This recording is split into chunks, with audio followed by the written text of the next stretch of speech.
حیدرآباد کی مقبول عام سالانہ نمائش جو کہ کووڈ-19 کے معاملے میں اضافے کی وجہ سے بند ہو گئی تھی، اس ماہ کے آخر میں دوبارہ کھلنے کا امکان ہے۔ نمائش کو 1 جنوری کو کھولا گیا تھا، لیکن مثبت کیسز کی شرح میں اضافے کی وجہ سے اسے 1 دن کے اندر بند کر دیا گیا۔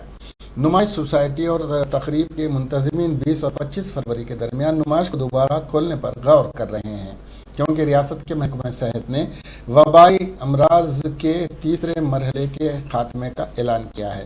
منتظمین نے پولیس سے اپیل کی کہ نمائش کو دوبارہ کھولنے کی اجازت دی جائے، کیونکہ ریاست میں پابندیاں بھی ہٹا دی گئی ہیں۔ بدھ کے روز سوسائٹی نے ایک میٹنگ کی جس میں کچھ سرکاری افسران نے اس تجویز پر تبادلہ خیال کرنے کے لیے شرکت کی۔ سوسائٹی کے مطابق مختلف محکموں نے مثبت جواب دیا اور کہا جاتا ہے کہ وہ حتمی منظوری کا انتظار کر رہے ہیں۔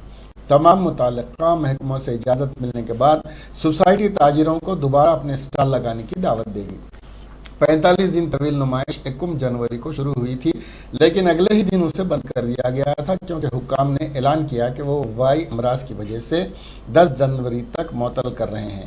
صورتحال کا جائزہ لینے کے بعد حکام نے حکومت کی جانب سے عوامی اجتماعات پر پابندی کے ذریعے جاری کر دی اور احکامات کے پیش نظر میلے کو منسوخ کر دیا گیا۔